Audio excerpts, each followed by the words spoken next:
मलाई बुवाहरूले यहाँ भन्नुभएको छ, बाबु यो देश बचा भन्नुभएको छ। म बुवाहरूलाई यति भन्न चाहन्छु, यो देश बच्छ पनि बन्छ पनि, यो देश बच्छ पनि बन्छ पनि। म कसैको बलमा बोलेको छैन बुवा, म कुनै नेता कुनै पार्टीको बलमा बोलेको छैन, जनताको ताकतका आधारमा बोलेको छु।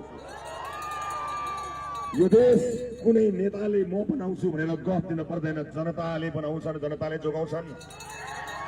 जुन दिनसम्म यो देशमा सचेत जनता रहन्छन् तबसम्म यो देश बन्छ बच्छ, कसैले चिन्ता गर्न पर्दैन।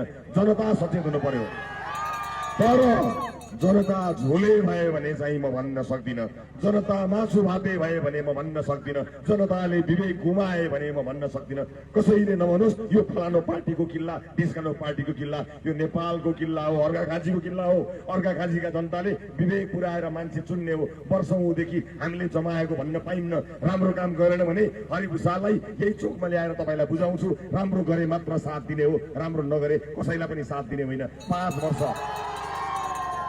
वर्ष मैले मात्र 5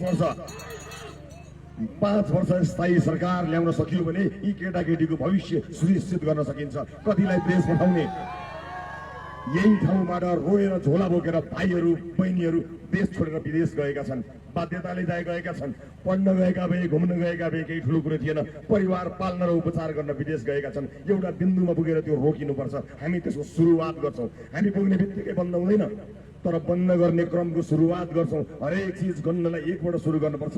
हामी तपाईँको भोटको माध्यमबाट यो देशको भाग्य र भविष्य बदल्नको लागि